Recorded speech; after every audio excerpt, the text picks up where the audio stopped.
Hello all, 27th of December 2016, Dan here from Essex, United Kingdom. So the purpose of the video today is to show you how I intend to create a backyard orchard here with a few fruit trees, a grapevine, or maybe 2 or 3 grapevines, who knows, a polytunnel, and maybe some fruit and veg plants. So this garden measures about 10 by 10 metres, something along those lines. So it's not very big at all. It is south facing, but it is surrounded by buildings, so it doesn't get much sun. So one has to work with what they have.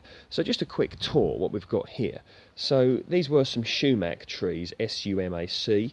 I believe the scientific name for this is Rus or Rus, R-H-U-S. But as you can see, they are no longer here. We have some ash here from the wood burner. This has got to go somewhere else because this has an alkalising effect on the soil, and where you're growing fruit trees you don't want the soil too alkaline. So this is going to be moved and probably used for vegetables, because vegetables and some ornamental plants will also appreciate this. Of course, you would not want to be using this around things like blueberries or rhododendrons, that sort of stuff, because they do appreciate acidic soil. So just be careful what you're going to do if you are using ash. But it does have many uses, rich in nutrients such as potassium, so it can be beneficial for the correct plants. Okay, so more sumac here, and here we have another sumac, and as you can see, we had stinger nettles here. So these have all got to go, but I'm not going to bother too much about digging them out. I will dispose of them, but that will be done over here.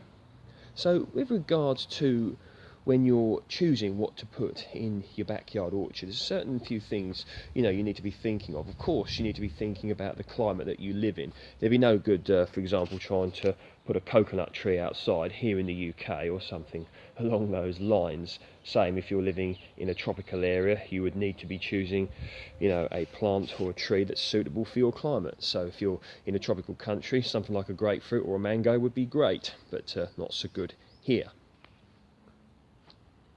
And what you need to be thinking of is the size of what you're going to be growing, the eventual size. For example, if you put a great big apple tree, which is growing on a large rootstock right here, one day you're going to have a huge monster of a tree in your garden, which is basically not suitable for areas such as this, and it could cause you problems in the long run, which you want to avoid. So what I'm probably going to do is to put maybe two fruit trees in here. I'm thinking of using, with regards to apples, the rootstock of MM106, because that's otherwise known as a half standard, and it won't get too big and you can manage it as well. There is a bigger one, I believe it's M111, but that's probably too big for this garden. Now over here is probably where I'm going to put my grapevine, because this is the warmest part of the garden, and even now in the middle of winter when we've been having sun, this fence panel is warm because grapes obviously appreciate warmth in the summer in order to ripen the fruit properly as well. Now one thing I was thinking is maybe a row of cordon fruit trees across here. Now there's some great things called minarets that you can buy now, which you can grow them 2 to 3 feet apart, and they grow up as a vertical cordon.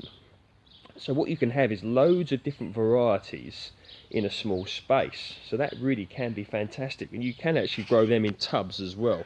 So that's a great thought.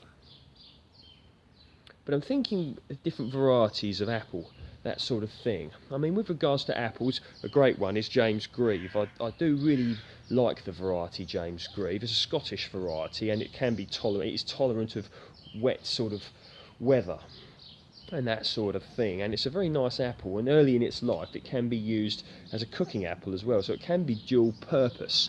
Another one that I'm very fond of course, is the older Cox Orange Pippin. We all know about that one. And if I put a plum tree in here, maybe Victoria or something like that. Certainly got a nice bit of bird song going on today, haven't we? So with regards to sort of making this ground more nutritious, because I wouldn't imagine this ground has been enriched with organic matter that often, and it has had some trees growing in here, drawing the nutrients out of the soil. So what I'm probably going to be doing is digging in something like maybe some coffee ground or some poultry manure pellets, that sort of thing, in the ground, and some well rotted manure in order to enrich it for my forthcoming fruit trees. So you've had your tour of the plot here, and we'll just go inside now to the drawing board. Yeah, so basically one good thing that you can do this time of year, you're not generally doing too much in the garden, so it's a great time to research. So let's just have a look at something I've got here. Now, this came through the door, King's Seeds, grow your own. I probably bought something from them over the internet or something, and then they send me a catalogue, I don't know. But what you want to be doing is doing some research, because if you think that what you're going to grow, put in your garden, you could be eating off of this for, you know, next 20, 30, 40, even 50 years. So certainly research. Now, let's have a look here. I'm not saying I'm going to use any of these particular varieties or even buy them from this company. It's purely an example. But Apple Bramley seedling, Cox Orange Pippin, Egremont Russet, Laxton's Fortune. Now, this is a good thing that I have grafted these myself, family apple trees, and you can have, like it states here, different varieties grafted onto one tree. So this one here, you've got Lord Lambourne, you've got Egremont Russet, and you've also got a Braeburn as well, grafted onto one tree. So you can have 3 different varieties on one tree. So if you've only got room for one tree, you can be looking at a family apple tree, you know, £26 here. Obviously shop around and research the varieties that you want. No use putting varieties out there that you don't want, because of course they may end up going to waste, and you may end up giving them away. So what you want to do is you want to be looking at what you really like. And there's another example here of a family pear tree grafted onto one tree as well. And you can really be thinking about what you want. You got strawberries here, look, all different varieties. Basically the message I want to get across is it will be your creation. People that are new to gardening, as I was once, it can be quite daunting, and you will make mistakes along the way. I have made many, trust me. I mean, I now work as a professional gardener, but in order to get there, you know, I did make some errors like everybody does, but you learn from these, and you really need to sort of persevere if it's your thing. So have a look on the internet, get some catalogues and read what you want. So if you take, for example, the Egremont Russet, very British apple, unique skin finish and colour, wonderful nutty flavour, mid-season, a good pollinator. So that's one thing you've got to be thinking of with regards to pollination. If you're living in a heavily residential area or something like that, there may not be other fruit trees in the vicinity in order to help you pollinate them. So you might want to get some that are self-fertile, or get a couple of varieties in order for cross-pollination, that sort of thing. As I sort of carry on with this series, because it's going to be a series of videos, I will explain a bit more about this sort of thing. Now, rootstocks, M26, that will create a relatively small tree. This one here, MM106, will create a larger tree.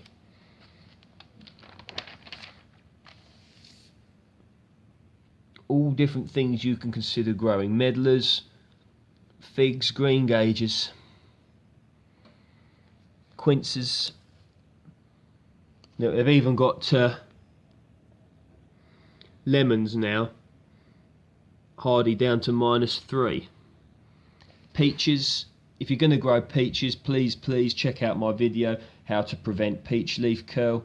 Don't just stick a peach tree out in your garden, because it will more than likely fail. Horrible disease, peach leaf curl. Check out my video or someone else's video. You truly do not want peach leaf curl. Now, a little bit here about rootstocks. Rootstocks are used to restrict the vigour of fruit trees, making them suitable to grow in a small space. So it tells you a little bit about how big your